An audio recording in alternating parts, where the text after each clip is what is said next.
نماز تسبیح یہ بھی ان مسائل میں سے ہے جن پر عام طور پر دینی طبقہ بڑے جھگڑے کرتا رہتا ہے اور ایک دوسرے کے خلاف بیان بازی اور فتویٰ سازی کرتا رہتا ہے. تو آئیے دیکھتے ہیں کہ اس کی کیا حقیقت ہے. کسی نے مجھ سے اس پہ بات کی کہ آپ کیوں اجازت دیتی ہیں لوگوں کو تسبیح نماز پڑھنے کی؟ تو اس میں نے ان سے کہا کہ حدیث کے اس طرح روایات یعنی چین موجود ہیں، اور میں نے کچھ میرا خیال ہے 10 12 13 سال پہلے ان روایتوں کو بھی جمع کیا تھا. وہ میں نے اپنی ڈائری پر ایک نوٹ کر لی، جب کبھی مجھ سے کوئی سوال کرتا تو بتا دیتی. تو مجھ سے کسی نے حجت کی، ٹھیک ہے آپ نے حضرت عباس کو بتائی تھی، خود تو نہیں پڑھی تھی.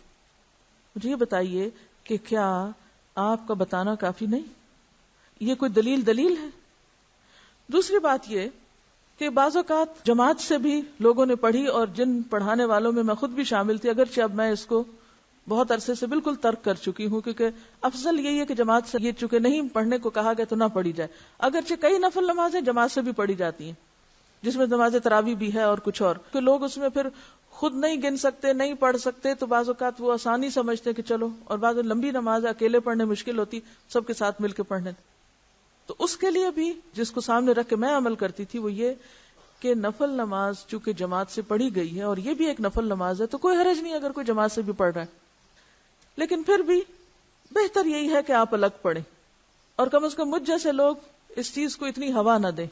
جب تک اس بات کا مجھے نہیں علم تھا کہ زیادہ پسندیدہ یہ ہے، اس وقت تک میں خود اس کو جماعت سے پڑھاتی بھی رہی ہوں اور پڑھتی بھی رہی ہوں. تو افضل کیا ہے؟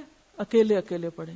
لیکن ایک بات یاد رکھیں، بعض اوقات لوگ صرف نماز تسبیح پڑھنے کے بہانے آ جاتے ہیں اور پھر آپ ان کو جو چاہیں سکھا لیں. مجھے اچھی طرح یاد ہے کہ جب میں نے تبلیغ کا عام کام شروع کیا تو ابتدا میں ہم نماز تسبیح کی دعوت دیتے تھے. تو کہتی ہوں کہاں سے لوگ آ جاتے تھے آپ سوچ ہی نہیں سکتے. اور جب وہ آ جاتے تھے میں ان کو بٹھاتی تھی، میں کہتی تھی یہ نفل ہے، پہلے فرض پورا کرو.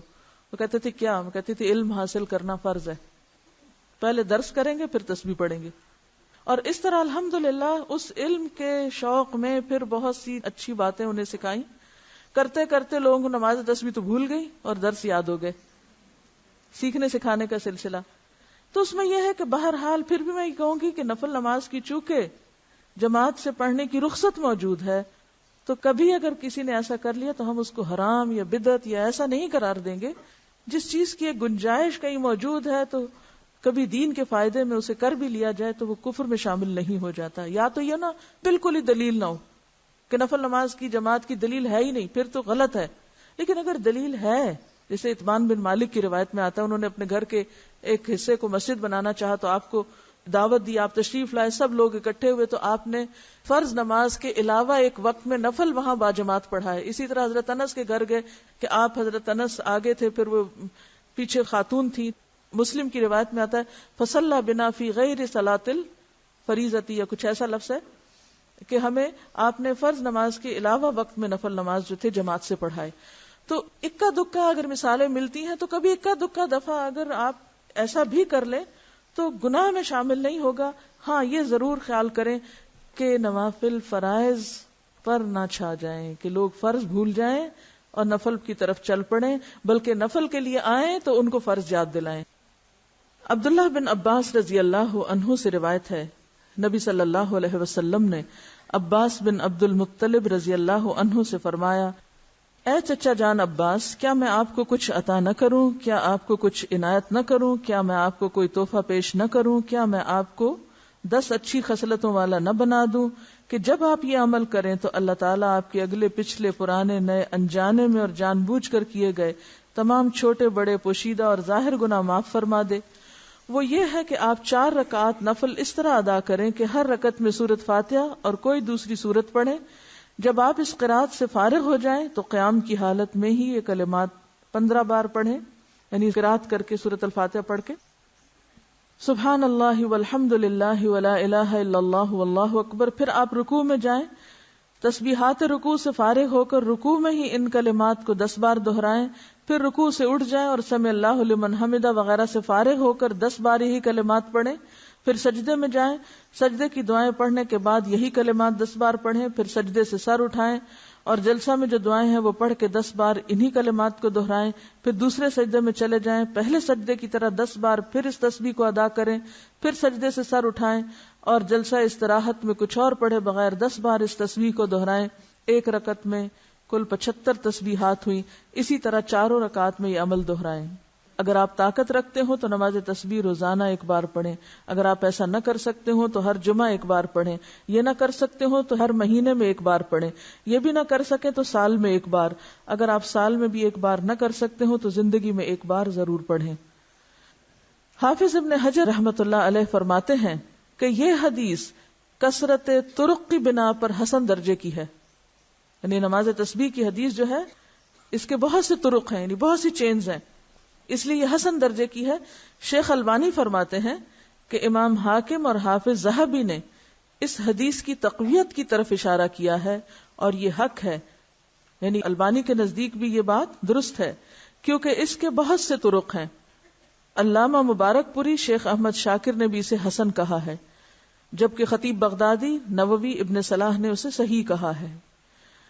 بعض اوقات صحیح لغیر ہی ہوتی ہے، یعنی ایک چین میں اگر ایک چیز کی کمی تو دوسری میں وہ نہیں، تو ایک کی کمی دوسرے نے پوری کر دی تو وہ حسن کس درجے پہ آ گئی؟ صحیح کے. لیکن وہ صحیح لذاتی ہی نہیں بلکہ لغیر ہی ہے، یعنی خود سے صحیح نہیں تھی بلکہ دوسری چین نے اس کو صحیح بنا دیا.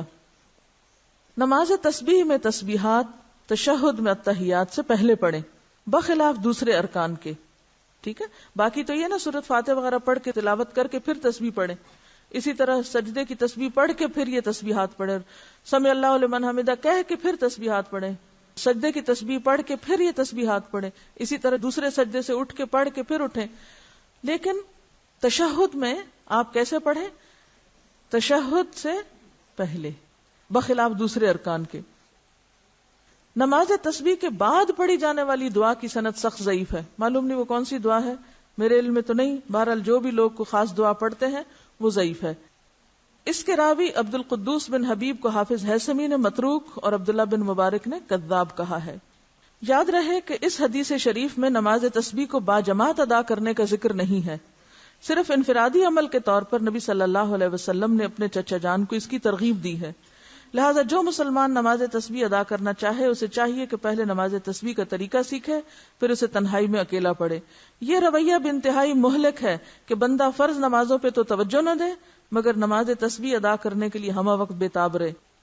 لہذا فرض نمازوں کے تارک کو پہلے سچی توبہ کرنی چاہیے، پھر وہ نماز تسبیح پڑھے تو اسے یقیناً فائدہ ہوگا. کیونکہ فرض قضا کر کے نفل پڑھنے میں فائدہ نہیں ہوتا. نفل اس وقت فائدہ مند ہوتے ہیں جب آپ فرض بھی پڑھ رہے ہو. تو بہت سے لوگ فرض تو پڑھتے نہیں اور کبھی کبھی صلاۃ و تسبیح پڑھ کے سمجھتے ہیں کہ سارے فرض ان کے ادا ہو گئے، جبکہ ایسا نہیں. فرض اپنی جگہ فرض ہے. وآخر دعوانا ان الحمد للہ رب العالمین. سبحانک اللہم وبحمدک نشہد ان لا الہ الا انت نستغفرک ونتوب الیک.